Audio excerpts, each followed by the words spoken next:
बिस्मिल्लाहिर्रहमानिर्रहीम। अस्सलाम वालेकुम dear students, my name is Rihan Sadiq. बेटा आज लेक्चर 4 हम डिस्कस करने जा रहे हैं जो कि डेप्रिसिएशन की कुछ टर्म्स पे डिपेंड करेगा, जिसमें वो ऐसी टर्म्स हैं जो आपको न्यूमेरिक करने में मदद करती हैं और इन्हीं टर्म्स में कुछ डेफिनेशंस भी हैं जो पूछी जाती हैं बोर्ड में, तो आप इनका ख्याल रखिएगा, इन्हें मेमोराइज़ कीजिएगा ताकि सवाल अच्छे से हो सके। लीजिए अब चलते हैं अपने लेक्चर की तरफ। टर्म्स रिगार्डिंग द डेप्रिसिएशन, सबसे पहले कॉस्ट ऑफ एसेट। ये तो मेरा ख्याल है अब आपको रट जानी चाहिए कि जब से हमने डेप्रिसिएशन शुरू की है हमने इसके पीछे पड़े हुए हैं, इसी के हिसाब से हमें सब कुछ करना है। यहाँ मैंने इसके दो एलिमेंट लिखे हैं, एक तो है इसकी परचेज प्राइस और एक है इसमें कैपिटलाइज एक्सपेंडिचर। पहले भी मैं बता चुका था, मैं फिर बता रहा हूँ। देखिए, एक एसेट परचेज हुआ 5 लाख में, लेकिन उसे यूजेबल कंडीशन तक लाने के लिए आपको कुछ अखराजात करने पड़ते हैं। उसका कैरिज पे करना पड़ेगा, ट्रांसपोर्टेशन देनी पड़ेगी, कस्टम ड्यूटी देनी पड़ेगी, इंस्टॉलेशन चार्जेस देने पड़ेंगे। ये सारे जो आप अखराजात करेंगे उसको इस्तेमाल में लाने से पहले या उसे इस्तेमाल में लाने के काबिल बनाने के लिए बेटा ये उसकी वैल्यू में ऐड होते हैं और हम इसे कैपिटलाइज एक्सपेंडिचर या एट्रीब्यूटेबल कॉस्ट भी कहते हैं। ये इसकी वैल्यू में ऐड होंगी। याद रखना है जब भी सवाल आपके सामने आए ये दो चीजें ऐड होंगी। नेक्स्ट आपके पास है रेजिडुअल वैल्यू। ये भी आपको पता है पुरानी टर्म है, हम यूज कर चुके हैं, फार्मूले में भी थी।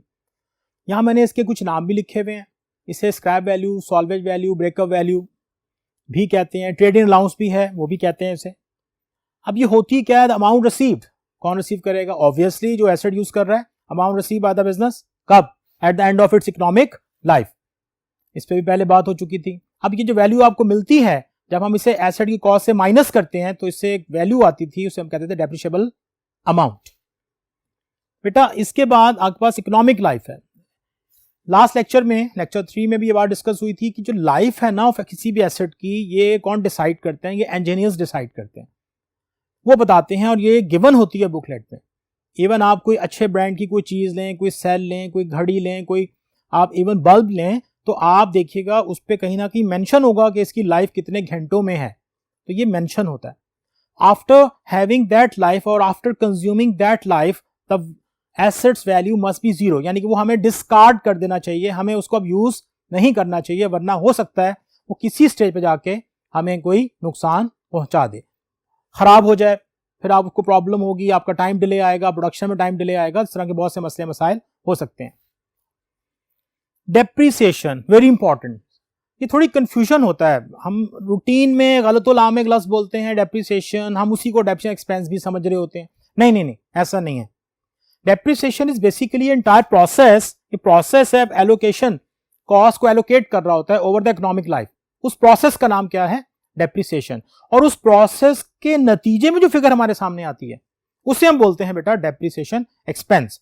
तो डेप्रिसिएशन क्या है? The process of allocating the entire cost of fix assets, और कहां किस में एलोकेट कर रहा है? In the form of depreciation which is charge against the revenue. इसके बाद आपके पास एक चीज आती है डेप्रिसिएशन एक्सपेंस। अब देखें बहुत आसान, वैसे ही लिखा हुआ है।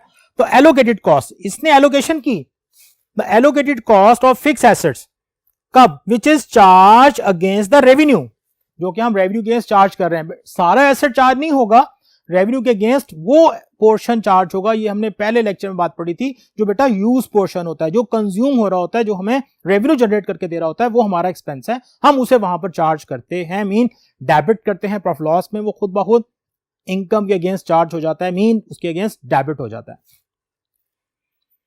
इसके बाद एक टर्म आई एक्यूमुलेटेड डेप्रिसिएशन। अब एक्यूमुलेट का मतलब इकट्ठा करना होता है। If we take the sum of the all previous year depreciation और उसे हम ऐड कर लें, it's mean it is called the accumulated depreciation. The sum of the all allocated cost of the asset as a depreciation expense, जो कि depreciation expense हो चुके थे, अगर हम उसका सम कर लें, उसको जमा कर लें, तो ये क्या बन जाएगा? एक्यूमुलेटेड डेप्रिसिएशन बन जाएगा। अब बेटा इसी टॉपिक का बाकी हिस्सा हम अभी देखेंगे इसके नेक्स्ट बोर्ड पर। तो अब हम चलते हैं नेक्स्ट बोर्ड पर।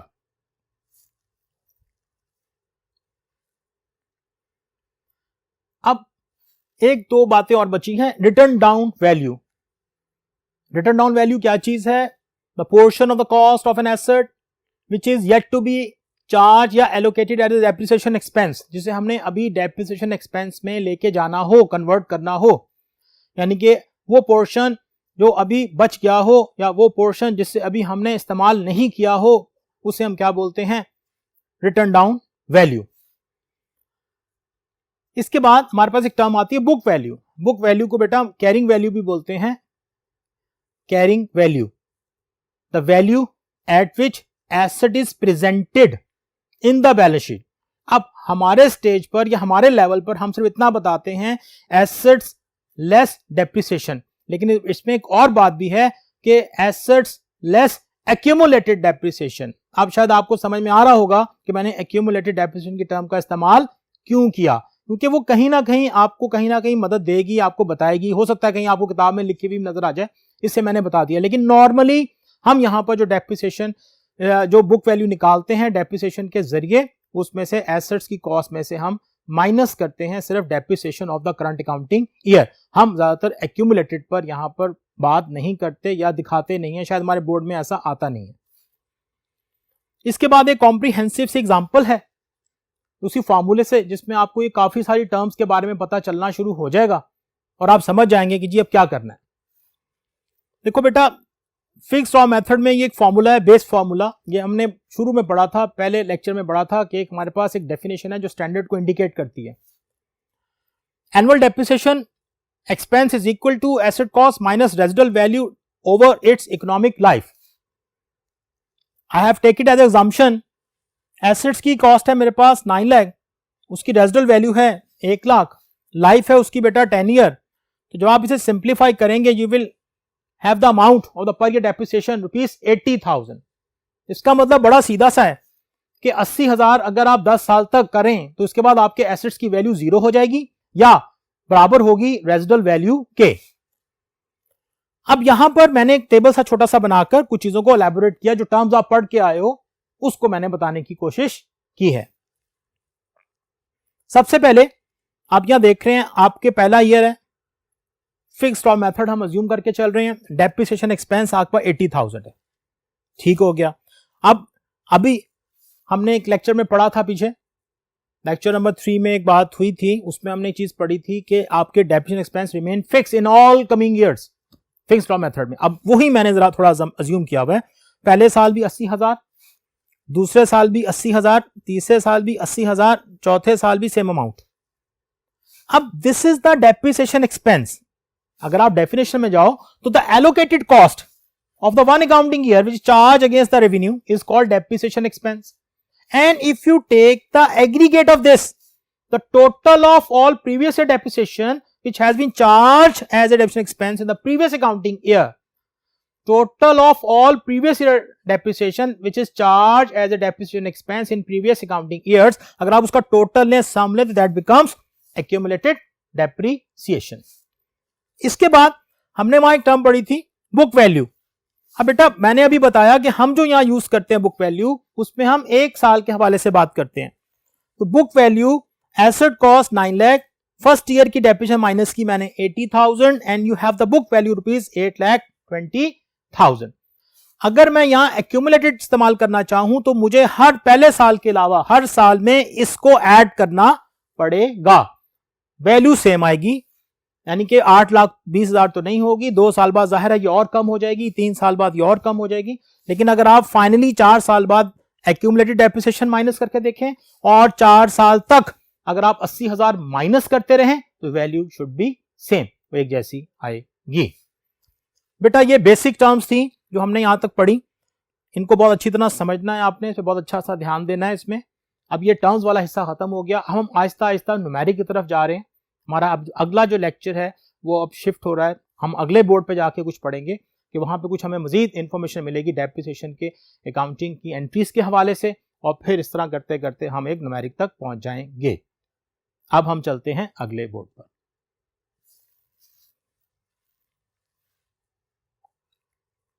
ले जी बेटा, अब हमने ना कुछ अकाउंटिंग एंट्रीज, अब आप सोच रहे होंगे सर ये कहां से आ गई। बेटा अकाउंट हमने यहां बनाने होते हैं, जो भी अकाउंट है वो एंट्री से बनता है।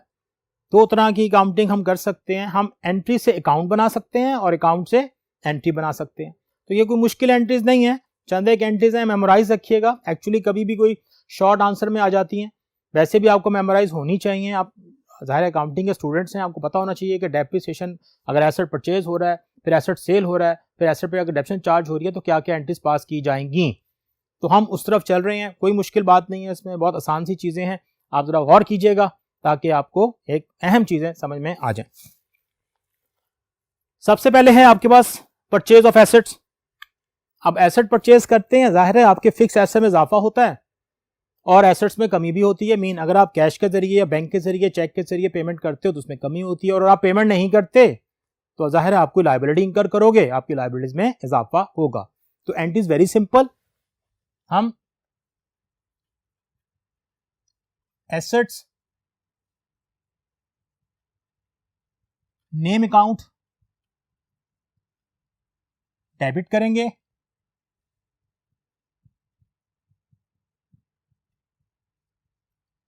बैंक अकाउंट क्रेडिट करेंगे अगर आप इसकी पेमेंट कर रहे हो कैश में। अब आप पूछेंगे सर बैंक क्यों लिख दिया? बेटा आजकल जो हैवी एसेट्स परचेज किए जाते हैं उनकी ज्यादातर पेमेंट जो है वो बैंक के जरिए ही की जाती हैं। इसके बाद जब हम एसेट परचेज कर लेते हैं, डेप्रिसिएशन के सवाल में एक बात याद रखिएगा कि ये सारा सवाल चलेगा ईयर में। हम देखेंगे पहले साल हमने एसेट परचेज किया, अब हमने उसकी डेप्रिसिएशन चार्ज करनी है, डेप्रिसिएशन को चार्ज करना है। और डेप्रिसिएशन की एक एडजस्टिंग एंट्री है जो हम रिकॉर्ड करते हैं यहाँ पर, जिसमें से एसेट्स की वैल्यू को कम कर देते हैं। भाई हमने तो पढ़ा भी यही था ना डेप्रिसिएशन की डेफिनेशन में कि डेप्रिसिएशन क्या करती है? डिक्रीजेस करती है। It is the continuous process है, परमानेंट प्रोसेस है, which decrease the value of assets, और बुक वैल्यू को कम करता है। तो इतना तो पता ही होना चाहिए, अगर एसेट्स को कम करेंगे तो वो क्या हो जाते हैं? क्रेडिट हो जाते हैं। अब देखते हैं जिसकी एंट्री क्या पास होगी।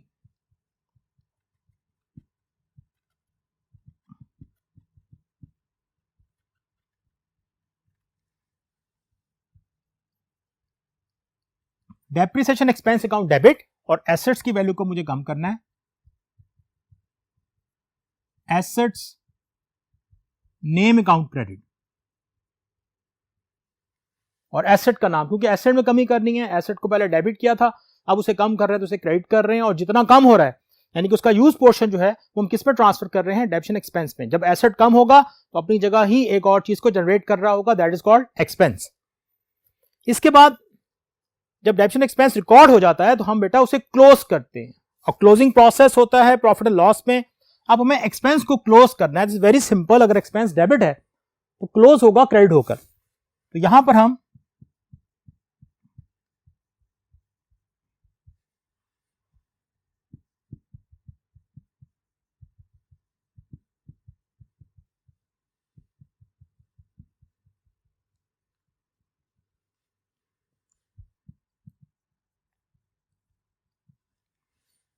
ये एंट्री पास करते हैं।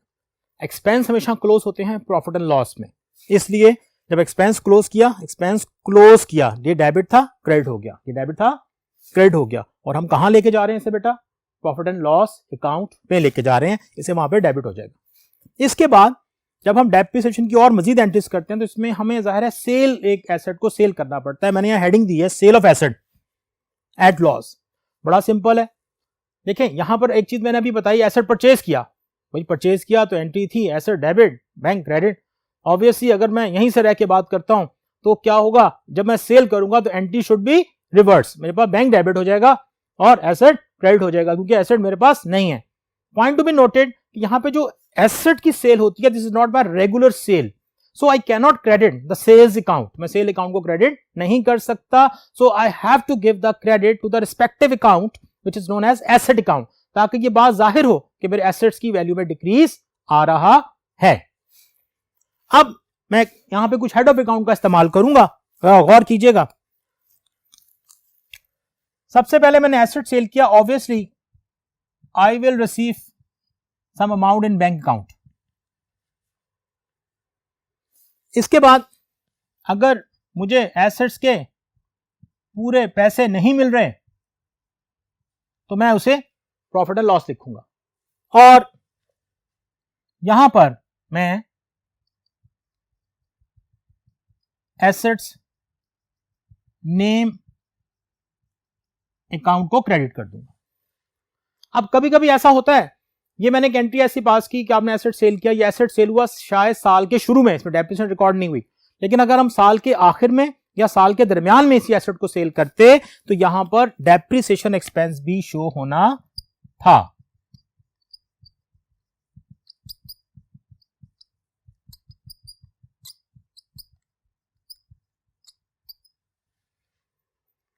फिर मैं रिपीट कर रहा हूं, बता रहा हूं आपको। फिर पहले मैंने जो रेड से एंट्री की हुई है, इसका मतलब है एसेट आपने सेल किया साल के शुरू में, लेकिन अगर ये एसेट साल के दरमियान में या एंड पे सेल किया जाता तो आप इसमें डेप्रिसिएशन एक्सपेंस भी रिकॉर्ड करते।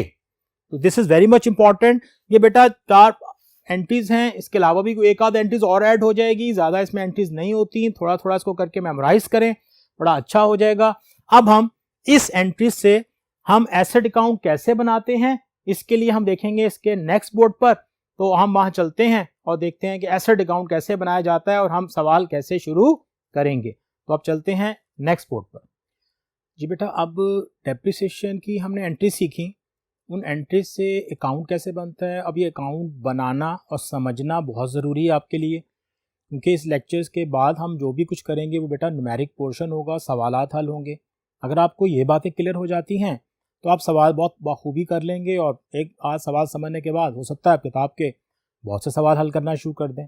आप किसी पे डिपेंड नहीं करेंगे। तो इसको बहुत ध्यान से सुनिएगा, देखिएगा, समझिएगा। लें जी, मैंने यहाँ पर एक एसेट अकाउंट बनाया हुआ है, asset, debit, credit, asset account. आप जानते हो पहले ईयर है, साल, साल के अंदर महीने, महीनों के अंदर तारीखें, ये ओपनिंग डेट है, ये क्लोजिंग डेट है। यहाँ से एक चीज़ आपको समझ आ जानी चाहिए कि हम 1 साल बाद डेप्रिसिएशन चार्ज करते हैं। उसके बाद ये बैंक अकाउंट है, डेबिट साइड पे है। अगर आप इस अकाउंट से एंट्री पढ़ना चाहें, मैंने अभी बताया था पिछले बोर्ड पर कि अकाउंट से एंट्री बना लें या एंट्री से अकाउंट बना लें, तो ऐसे मैं आपको समझाने की कोशिश करता हूँ। अब देखिएगा बाद में, एसेट डेबिट है तो बेटा यहाँ पे आने वाली तमाम चीज़ें क्रेडिट होंगी, तो इसका मतलब है asset account debit, bank account credit. बता देता हूँ, asset account debit, bank account credit. तो अकाउंट्स में क्योंकि डाटा कम आपको नजर आ रहा है, 2-2, 3-3 हेड नजर आ रहे हैं, तो इससे एंट्रीज बनाना बहुत आसान हो जाता है। इधर देखते हैं, एसेट अकाउंट क्रेडिट, तो ये वाली सारी चीजें डेबिट होंगी। एक्सपेंस अकाउंट डेबिट, ये उसकी जो थी डेप्रिसिएशन की एंट्री थी, ये आपने वो पास कर दी। अब जरा थोड़ा सा इसको एलैबोरेट कर देते हैं। ये क्या बना हुआ है, मैंने इस पे नंबरिंग कर दी है समझाने के लिए, इसको मेमोराइज करना है बाकायदा। सबसे पहला point, bank account. Sir bank account कब लिखेंगे, और ये बैंक अकाउंट हम कहां लिख रहे हैं बेटा, ये है हमारे पास इसकी डेबिट साइड पर। इसका मतलब ये हुआ कि हम कोई एसेट परचेज करेंगे। छोटा सा क्लू है, जब भी बैंक आप डेबिट साइड पे लिखेंगे एसेट परचेज होगा। अब जब एसेट परचेज होगा तो ख्याल क्या रखना है, एसेट की कॉस्ट और कैपिटलाइज कॉस्ट, एसेट और उसकी कैपिटलाइज कॉस्ट, हम इसको ऐड करेंगे, इसकी वैल्यू के आगे लिख देंगे। लाइक एसेट 5 लाख का था, उसके अगर अदर अखराजात जो थे वो 4 लाख के थे, तो टोटल अमाउंट कितनी बन गई, 9 लाख। दूसरी चीज ये देखिएगा, दूसरी चीज डेप्रिसिएशन एक्सपेंस। जब एसेट परचेज हो जाए, हम देखेंगे पूरे साल में कि जनवरी से लेकर दिसंबर तक कोई और एसेट परचेज तो नहीं हुआ। मैं फिर बताता हूं मैंने क्या कहा, जनवरी से लेकर दिसंबर तक कोई एसेट परचेज तो नहीं हुआ। अगर बेटा कोई परचेज होता है, जुलाई में होता है, सितंबर में होता है, तो वो इस साइड पर आपको नजर आएगा, वहां पे नजर नहीं आएगा। अब ये एसेट्स, और वैसे भी एसेट्स डेबिट होते हैं तो डेबिट साइड पर नजर आ रहे हैं। जब भी आप एसेट डेबिट करेंगे एसेट बढ़ेंगे, और जब आप एसेट में से कोई चीज माइनस करेंगे तो उसको क्रेडिट करेंगे। अब इसी चीज के देखते हुए number 2 depreciation, very important point. अक्सर बच्चे यही गलती करते हैं। ये सवाल 20 नंबर का सवाल है, 4 या 5 साल का सवाल आता है, या तो हर साल 5 नंबर का होगा या 4 नंबर का होगा। उसमें पहले साल अगर गलती हो जाए तो बाकी सारा सवाल 0 हो जाता है। इसलिए यहां पर ख्याल रखना है। डेप्रिसिएशन एक्सपेंस कैसे निकालेंगे, एक्सपायर टाइम, टाइम एक्सपायर, कितना वक्त गुजरा, कहां से भाई, from date of purchase to the closing date, from date of purchase to the closing date. Time expire फिर सुन लें, from date of purchase to the closing date, date of purchase to the closing date. और ये बिल्कुल calendar year है। हम calendar year कब बोलते हैं, जब जनवरी टू दिसंबर बात करते हैं। तो यहां पे पूरा आपका 1 साल मुकम्मल हो रहा है, इसका मतलब है इसका टाइम एक्सपायर 12 मंथ्स है। टाइम एक्सपायर कितना है बेटा, 12 मंथ्स है। इसके बाद दूसरी चीज जो हमें जरूरत पड़ेगी वो इसका मेथड है। अब हमें यह भी सोचना है कि हम सवाल किस मेथड से कर रहे हैं। जाहिर है अभी तो हम जो भी सवाल करेंगे फिक्स इंस्टॉलमेंट से ही करेंगे, जब डिमिनिशिंग पे आएंगे तो डिमिनिशिंग। लेकिन ये दो चीजें आपकी नजर में रहनी चाहिए कि अब अगर सवाल का मेथड का कौन सा तरीकेकार है, और फिर आपको ये चीज समझ में आ जाएगी कि हमने डेप्रिसिएशन कैसे कैलकुलेट करनी होती है। इसके बाद तीसरी चीज balance CD. CD mean carried on balance, हम इसे क्लोजिंग बैलेंस भी बोलते हैं बेटा। बैलेंस सीडी कैसे निकाला, मैंने यहां दो इंडिकेशंस दी हैं। एक लिखा फर्स्ट ईयर, अगर पहला साल हो तो बैलेंस कैसे निकलेगा, very simple, asset cost minus depreciation expense. कि एसेट की कॉस्ट से आप डेप्रिसिएशन एक्सपेंस को मिनहा कर दें, माइनस कर दें। लेकिन अगर कमिंग ईयर्स आ रहे हैं, दूसरा साल है, तीसरा साल है, चौथा साल है, तो क्या करना है, तो बेटा यहां लिखा हुआ है बैलेंस बीडी, ये मैंने लिखा हुआ है बैलेंस बीडी। अगर ये क्लोजिंग बैलेंस है तो इसके ऑपोजिट क्या निकलता है, बैलेंस बीडी। अगले साल का जनवरी 1, ये 2016 था, ये 2017 है, बैलेंस बीडी। तो balance BD minus depreciation expense, balance BD minus depreciation expense, आप इसमें से माइनस करेंगे तो आपका दूसरे साल का बैलेंस जनरेट हो जाएगा। फिलहाल ये चार चीजें मैंने आपको इंडिकेट की हैं। हम जो भी अब नेक्स्ट लेक्चर में जो सवाल भी करेंगे वो इनसे ही, इन पे मुश्तमिल होगा, इस पे मुहित कर रहा होगा, इसी सराउंडिंग में चलेगा। अगर आप ये चीज अच्छी तरह मेमोराइज कर लेते हैं तो आप मेरे साथ सवाल खुद कर रहे होंगे, आपको कोई टेंशन नहीं होगी, हंसते खेलते सवाल हो जाएगा। ले जी, आज के लिए इतना ही। ये हमारा पूरा जो टॉपिक था, जो लेक्चर था, चैप्टर नंबर ये लेक्चर 4 था जो कवर हो गया। अब इसमें हमने जो एंड किया है ये एंट्रीज और अकाउंट पे किया है। अब हमारा जो लेक्चर 5 स्टार्ट होगा इंशाल्लाह, उसमें हम सवालात करेंगे, न्यूमेरिक पोर्शन हमारा आएगा। तब तक के लिए इजाजत दीजिएगा। अल्लाह हाफिज, टेक केयर।